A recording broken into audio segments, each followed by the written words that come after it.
Hi friends, இப்போது part 4 அதாவது பாகம் 4ல் மனித உடலியல் நோய்கள் மற்றும் ஊட்டச்சத்து அது ரிலேட்டடாக இப்போது 5 கொஷின் பார்க்க போகிறோம். வாங்க. ஃபஸ்ட்டு கொஷின், 3 நோய் தடுப்பூசி அதாவது முத்தடுப்பூசி என அழைக்கப்படும் தடுப்பூசி.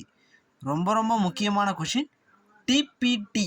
டிபிடினா D for district, P for police, T for Tamil Nadu. DPT சரிங்களா?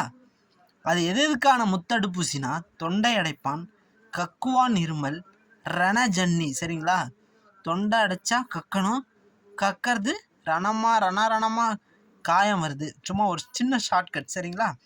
அடுத்து செகண்ட் கொஷின், மஞ்சள் காமாலையால் பாதிக்கப்படும் உறுப்பு எது? கல்லீரல். மஞ்சள் காமாலையால் பாதிக்கப்படும் உறுப்பு கல்லீரல். அடுத்தது மூன்றாவது கொஷின், கல் அதாவது மஞ்சக்கல் ஞாபகம் வச்சுக்கோங்க, ஒரு சின்ன ஷார்ட்கட். அடுத்தது மூன்றாவது கொஷின், ஒரு வைரஸ் டிஎன்ஏக்கு பதிலாக ஆர்என்ஏவை பெற்றிருந்தால் அதற்கு ரெட்ரோ வைரஸ். அதாவது எய்ட்ஸ்க்கான காரணமும் ரெட்ரோ வைரஸ் தான். ஒரு வைரஸ் டிஎன்ஏக்கு பதிலாக ஆர்என்ஏவை பெற்றிருந்தால் அதற்கு ரெட்ரோ வைரஸ் சரிங்களா? அடுத்தது நான்காவது கொஷின், இப்போ எய்ட்ஸ் சொன்னல, எய்ட்ஸுக்கான ஃபுல் ஃபார்ம் கமெண்ட் செக்ஷனில் கமெண்ட் பண்ணுங்கள். அதற்கான சோதனை என்னன்ட்டும் கமெண்ட் செக்ஷனில் கமெண்ட் பண்ணுங்கள் சரிங்களா ஃப்ரெண்ட்ஸ்? அடுத்தது நான்காவது கொஷின் பாருங்கள், நமது உடலில் உள்ள பிரதான உறுப்பு மண்டலம் எத்தனை அப்படின்னா 8.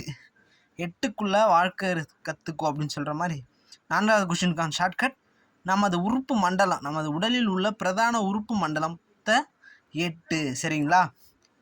அது தமிழில் தொடை 8ன்னு சொல்லுவோம்ல, அது மாதிரி. ஐந்தாவது கொஷின், டேஷ் என்ற அமைப்பு சுவாசப்பாதைக்குள் உணவு செல்வதை தடுக்கின்றது.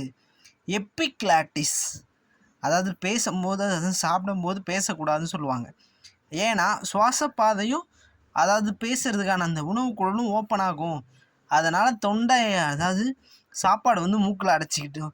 அதனால் சாப்பிடும்போது பேசாதீங்க. அதுக்கு எதுக்கான காரணம் எப்பிக்ளாட்டிஸ். ஃபஸ்ட்டு கொஷின் டிபிடி முத்தடுப்பூசி என்னென்னு பார்த்தோம். மஞ்சள் காமாலையால் பாதிக்கப்படும் உறுப்பு பார்த்தோம். ஒரு டிஎன்ஏக்கு பதிலாக ஆர்என்ஏ வைரஸ் பெற்றிருந்தால் அதுக்கு ரெட்ரோ வைரஸ் பார்த்தோம். நாலாவது கொஷின், எத்தனை உறுப்பு மண்டலம் நமக்கு உடலில் இருக்குதுன்னு பார்த்தோம் 8.